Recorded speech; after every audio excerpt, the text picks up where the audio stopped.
نور ہو. یہ میں نے جملہ آسانی سے نہیں کہہ دیا.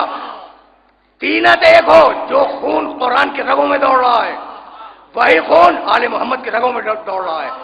اب میں کیسے عرض کروں، اب اتفاق سے یہ سبجیکٹ چھڑ گیا ہے تو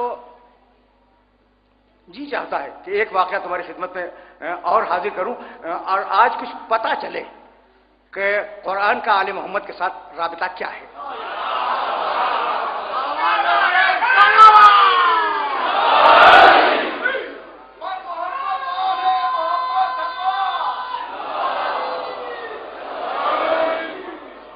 دیکھو قرآن مجید میں آسمان کا بڑا ذکر ہے. خلق السماوات والارض سورہ نحل کے اندر ہے. اچھا اگر میں سنانی شروع کروں نا آسمان و زمین کے سلسلے کی آیتیں تو بہت وقت صرف ہو جائے گا.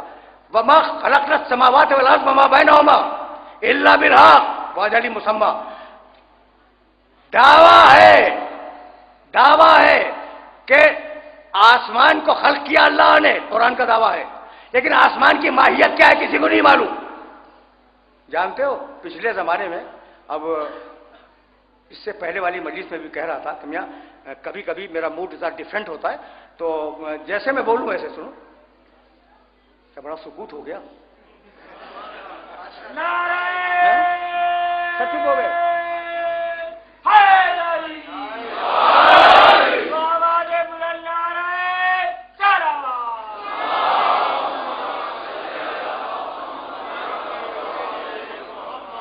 بھائی یہ سکوت سے میں نے اندازہ لگایا کہ جیسے میں بولنا چاہ رہا ہوں ویسے سننا نہیں چاہ رہے. بازو بلند کر کے پنجہ کھول کے شیر خدا سپر پاور نعرہ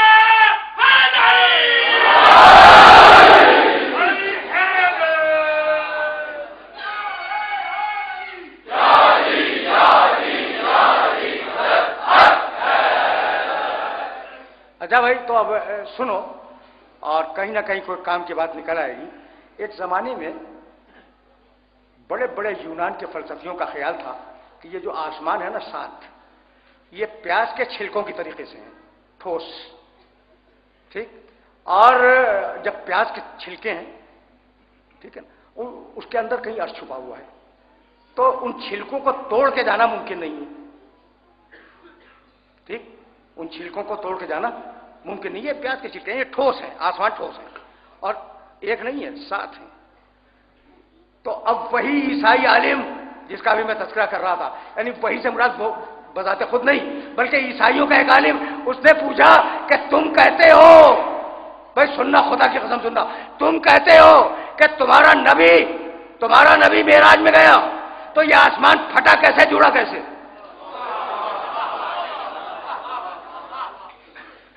دیکھو وہ بھی ٹیسٹ کرنے کے لیے آتے تھے کہ علم محمد کی وراثت کس کے پاس ہے.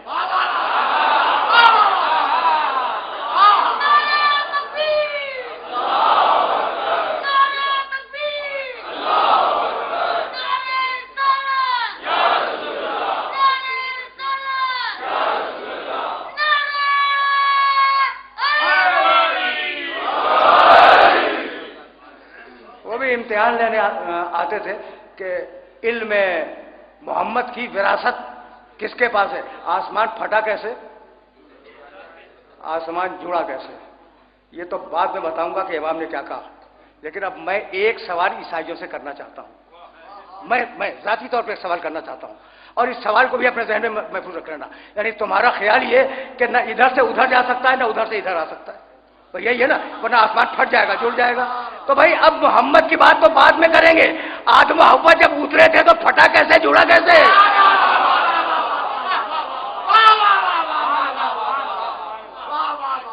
یہ تو بعد میں بات کریں گے.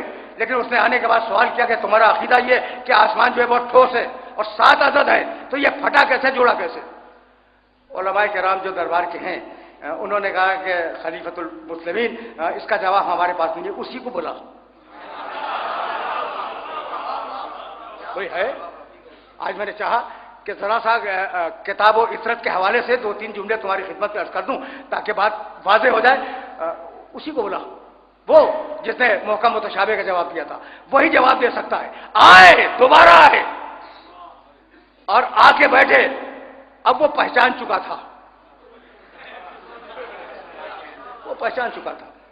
کہنے لگا کہ آپ مسلمانوں کے رسول کے فرزند ہیں. کہا کہ ہیں. کہا کہ آپ سے ایک مشکل سوال کرنا چاہتا ہوں. کہا یہ بتائیے کہ آسمان ٹھوس ہے؟ جیسا کہ سب کہتے ہیں کہ آسمان ٹھوس ہے. تو آسمان دیکھو، اس نے کہا کہ آسمان ٹھوس ہے، ٹھیک ہے. امام نے تسلیم نہیں کیا، کہنے لگے آگے چل. اس نے کہا کہ پھر جب معراج میں گئے تو آسمان پھٹا کیسے، آسمان جڑا کیسے. یعنی اس وقت تک بہت پڑھا لکھا مجمع میرے سامنے ہے، اس لیے یہ جملہ کہنا چاہتا ہوں. لوگوں کو اگر اس جملے کا پتہ چل جاتا تو اس واقعی کو تاریخ سے نکال دیتے. بڑی نازک بات میں نے کہی ہے، بہت نازک بات، کہ اگر لوگوں کو پتہ چل جاتا اس واقعے کے اندر ہے کیا تو تاریخ سے واقعہ ہی صاف ہو جاتا. جانتے ہو آسمان پھٹا کیسے، آسمان جڑا کیسے؟ محمد کے جانے سے. یعنی محمد کی معراج روحانی نہیں تھی، جسمانی تھی. سمجھ رہے ہو نا بات کو؟ اور آج اسے روحانی سمجھا جاتا ہے. تو اس لیے اس زمانے تک عقیدہ یہی تھا کہ رسول کا جسم گیا تھا. کہا پھٹا کیسے، جڑا کیسے؟ بس اتنا بتلا دیجئے. فرمانے لگے کہ تو نے، اب امام کا جواب سن رہا، فرمانے لگے کہ تو نے کبھی کشتی میں سفر کیا ہے؟ کہا بہت کیا ہے. کہا آگے سے پانی پھٹتا کیسے، پیچھے سے جڑتا کیسے؟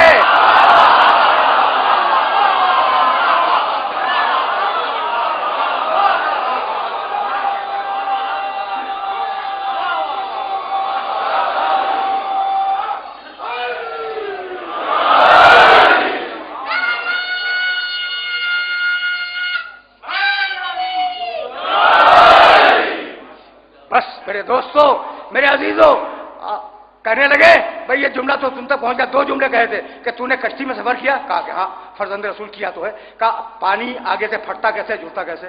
کہا چھوڑ کشتی کو، تو روز چلتا ہے نا فضا میں، زمین پہ قدم رکھتا ہوا روز چلتا ہے. یہ آگے سے ہوا پھٹتی کیسی ہے، پیچھے جڑتی کیسے؟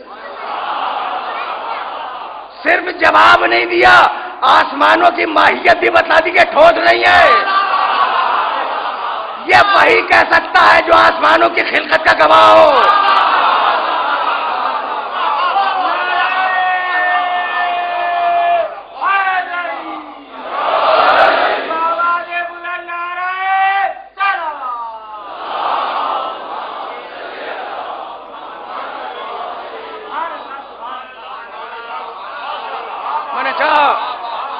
میں نے آج چاہا کہ اپنے سننے والوں تک کچھ میسج پہنچا دوں. اب سمجھ میں آیا کہ جو قرآن کے ساتھ ہے وہ کیسا ہے. اب سمجھ میں آیا.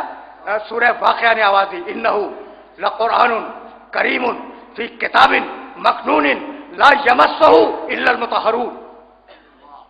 جاؤ دیکھنا سورہ واقعہ میں ان 3 آیتوں کے ترجمے کو. انہو لقرآن کریم، یہ قرآن بڑا کریم قرآن ہے، بڑا باعزت قرآن ہے. فی کتاب مکنون، اور ہم نے اس قرآن کو کتاب کے اندر رکھا ہے. پریشانی کی بات ہو گئی یا نہیں ہو گئی؟ قرآن کتاب کے اندر، یعنی ہے یا نہیں؟ تسبیح جیب کے اندر، یعنی تسبیح اور ہے جیب اور ہے. انہو، بھائی میں کوئی ڈنڈی نہیں مار رہا ہوں ترجمے میں. انہو لقرآن کریم فی کتاب مکنون. ابھی میں نے 3 آیت نہیں پڑھی ہے. یہ باعزت قرآن ہے اور کتاب کے اندر ہے، یعنی قرآن اور ہے، کتاب اور ہے. یہ میسج پہنچ گیا نا تو تمہاری آنکھوں کے سامنے سے کچھ پردے ہٹ جائیں گے. قرآن، ہم تو قرآن ہی کو کتاب سمجھے تھے، یہاں تو بات بدل گئی. قرآن کو بھی کتاب کہا ہے اللہ نے، ایسا نہیں کہ نہیں کہا، لیکن یہاں تو بات ہی بدل دی کہ قرآن کتاب کے اندر ہے. اب کتاب ڈھونڈنی پڑ گئی کہ وہ کون سی کتاب ہے جس کے اندر قرآن ہے. اب کتاب ڈھونڈنی پڑ گئی کہ وہ کتاب کیا ہے جس کے اندر قرآن ہے. تو کہنے لگے یا اخت ہارون. اب چلو بھائی تاریخ انبیاء کی طرف. گود میں مریم بچے کو لے کے آئی. کہنے لگے بوڑھے یہودی، یا اخت ہارون ما کان ابوکی امرأ سوء وما کانت امک بغیہ. اے ہارون کی بہن، تمہارا باپ تو اچھا آدمی تھا، تمہاری ماں بھی اچھی تھی، یہ تم بچہ کہاں سے لے آئے؟